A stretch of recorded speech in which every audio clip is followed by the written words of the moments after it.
What? You're German? That's so cool. My favorite soccer player of all time is Thomas Müller. Or however you say the name correctly. Müller. Müller? No, not Müller, but Müller. I don't really hear a difference. How do you say it again? I got you.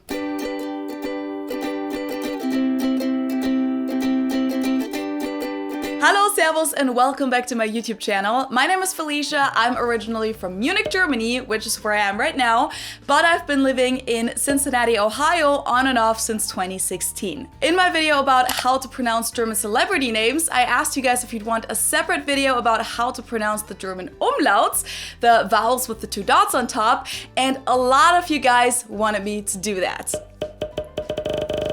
So, here it is. Let's start with the basics. The German alphabet has 4 letters more than the English one. It's not something that we list when we say our ABCs, but you'll find the letters on the German keyboard and of course when reading German words. The one letter is this one. It's called Eszett, or I call it scharfes S in German, so sharp S, and it kind of looks like a capital B, but not entirely. In handwriting, you usually make sure that the line is much longer than that of a capital B, and it's not closed here either. It basically just indicates that an S sound is voiceless and it only exists in the lowercase version. If you use the letter in an all caps headline or something, it'll be replaced with a double S instead. And in Swiss German, they only do the double S, they don't use the S set at all. But this isn't what we're gonna focus on today. We'll focus on the other 3 letters, the Umlaute or umlauts, like English speakers usually say. They're vowels with 2 dots on top, and while in other languages you'll see letters like this E or the I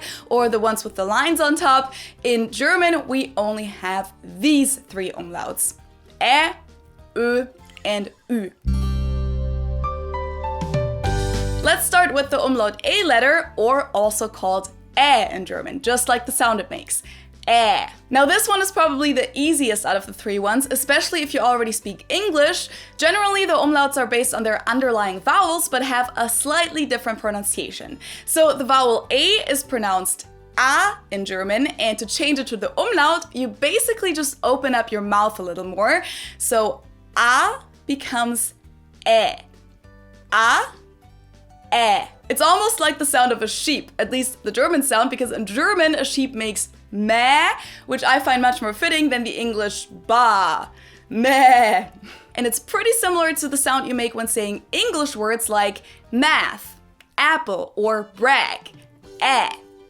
Some examples in German for this would be gähnen, to yawn, gähnen, or Käfer, which either refers to a bug or the Volkswagen Käfer, so the Volkswagen Beetle. Sometimes we pronounce it a little bit shorter though, so instead of like in Äpfel, which means apples in the plural, or Hände, which means hands, Hände. So it's either pronounced or Käfer, Äpfel, Käfer, Äpfel. Now, in some other cases, we kind of tend to pronounce it more like a German E sound though, which is E in German. I'm not sure why. Like in Mädchen, for example, girl. It's spelled with an umlaut A, but most people pronounce it more as if it was spelled with an E. So it's spelled Mädchen, but we usually pronounce it Mädchen. Mädchen, Mädchen. So that's just something that you'll have to get used to. Or the word for cheese that I personally and also many other people pronounce more like Käse than Käse, which is how it's spelled. So it's spelled Käse, but I usually say Käse. Käse, Käse. And then the Ä umlaut is also used in this diphthong, where the letter combination is pronounced as Oi, the same as EU in German, as in Mäuse, which means mice, or läuten, which means to ring. Mäuse, läuten. Now, in the celebrities video, I mentioned the name Matthäus, where you'll find the same letter combination, but in this case, it's not considered a diphthong, but rather 2 separate syllables, so it's pronounced Matthäus here instead of Matthäus. Matthäus. Now, the O umlaut is based on the German vowel O, which is pronounced O in German. O. And the umlaut is pronounced Ö. So all you have to say is O, and then this time close your mouth a little bit more so that your lips are a little bit more narrow. So you go O, Ö. Or actually, if I think about it more, it might not even be that your lips are getting more narrow, but it's kind of like that your tongue moves a little bit in your mouth. O, Ö. Like my tongue moves a little bit more forward towards my lips.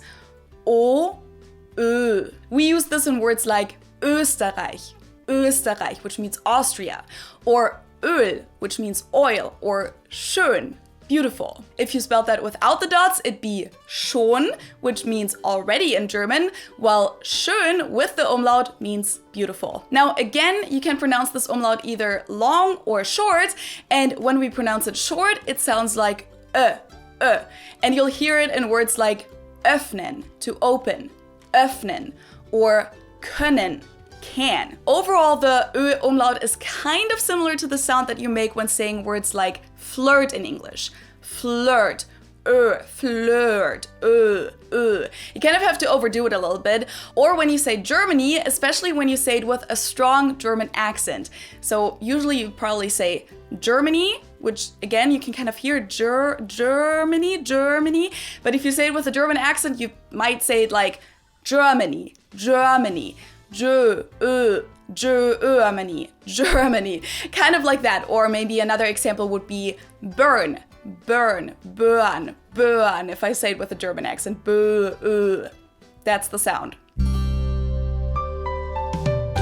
And last but not least, the U umlaut, which is probably the hardest out of the three. And I know that many Americans struggle with hearing the difference even between the Ü umlaut and U, which is how we pronounce the vowel U in German.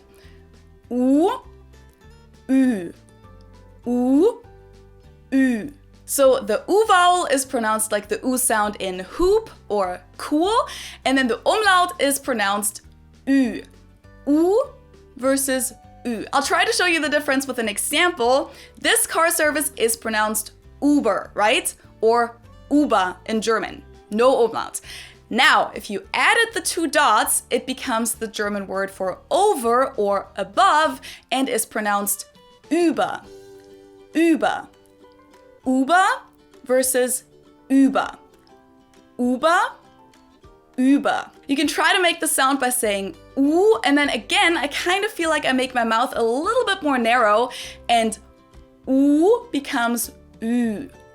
U, Ü. Or you can also try doing this and just keep your lips the exact same, but try to pronounce I at the same time. I've heard that helps a lot of people too. So U, and now I try to like keep that, but in my mouth, without moving my lips, I try to pronounce I.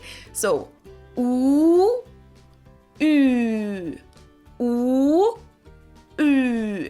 We use the Ü umlaut in words like üben, to practice, or Tür, door, or für, which means for. Or if we pronounce it shorter, we say Ö, like in the number 5, 5, Ö, fö, 5, or verrückt, which means crazy. Or in the name of German soccer player Thomas Müller. Thomas Müller. Now, I know that most of you guys don't have the umlauts on your keyboard, so how should you spell these words? Of course, you can probably just install a German keyboard on your laptop or phone. It'll just put the German keyboard layout on there, or on a Mac, I believe that you can just press the respective vowel down for a little bit, and then it'll give you the option to pick the umlaut instead. But if you don't want to do that, you can just replace the umlauts by adding an I to the respective vowel. So instead of writing Ü, you can write UI. Instead of writing Ö, you can write OI. And instead of writing you guessed it, you can write AE. Germans are used to that spelling, and we also use it in IT language, in URLs, for example, or in email addresses. What we don't usually do is just leaving out the dots and writing Müller instead of Müller. I know that many non-German speakers do that, but it's actually more accurate and also easier to understand for us if you use the UE combination instead. I hope this was helpful for you guys. Of course, I personally never had to actively learn how to pronounce the umlauts since I just grew up with it. So if you have any additional tips as to what helped you pronounce them, let me and everyone else know in the comments below so that hopefully the umlauts are gonna be a little less scary to those of you learning German as a second language. If you like this video, don't forget to subscribe to my channel and give this video a thumbs up. For more content outside of YouTube, you can follow me on Instagram, Facebook, and TikTok, and you can support my channel on Patreon, buymeacoffee.com, or you can just use the new super thanks feature here on YouTube. Just click on this little heart button right underneath the video and support me that way if you want to. And of course, you can also check out my shop on felifromgermany.com for some cool Bavarian beer mugs, German American t-shirts, Servus hoodies, and much more. Thank you guys so much for watching, and I hope I'll see you next time. Tschüss!